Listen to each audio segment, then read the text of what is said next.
ओम साईराम. अहो आम्हाला तुमच्याबद्दल सांगितलं मुलींनी, तुमचं स्वतःचं घर आहे, तुम्ही स्वतः जॉब करता, पण पगार तुम्हाला कमी असल्यामुळे आमचा तुम्हाला नकार आहे. बाबा तुमच्या मुलीने तर फक्त पार्लरचा कोर्स केलाय आणि जॉब तर ती करत नाही, तरी सुद्धा केलं ना आम्ही ऍक्सेप्ट. पण आमच्या होणाऱ्या जावयाकडे शेतजमीन असावी, बंगला असावा, गाडी असावी आणि पैसा सुद्धा हवा बरं का. अहो मी सांगायचंच राहिलं, गावाकडे आमची 22 एकर जमीन आहे, पण माझी एक अट आहे, मला लग्नामध्ये 10 तोळे सोनं आणि 15 लाखाचा हुंडा हवंय. मी तुमच्या मुलीला जमीन देतोय, फॉर्च्युनर देतोय, घर देतोय, पैसे देतोय, एवढं तर तुम्ही द्यायलाच पाहिजे ना. असं कसं तुम्ही हुंडा मागता?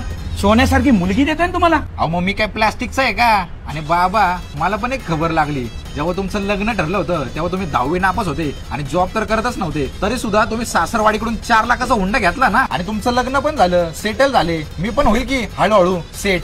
आमच्यासारखी मिडल क्लास मुलं 30व्या वर्षात सेटल होऊ शकत नाही. मुलांकडे घरच्यांची जबाबदारी, पैसा नाही म्हणून कोण मुलगी देणार नाही त्याचं टेन्शन, जॉबचं टेन्शन, आई वडिलांची स्वप्न, बहिणीचं लग्न, या सगळ्या गोष्टीच्या दोरीला लटकून आम्ही स्वतःची स्वप्न मारतो बाबा. आणि हो, गावाकडे माझी जमीन नाहीये आणि हुंडा पण घेणार नाही, ते असाच बॉम्ब टाकला होता. पण तुमचा होकार आहे का?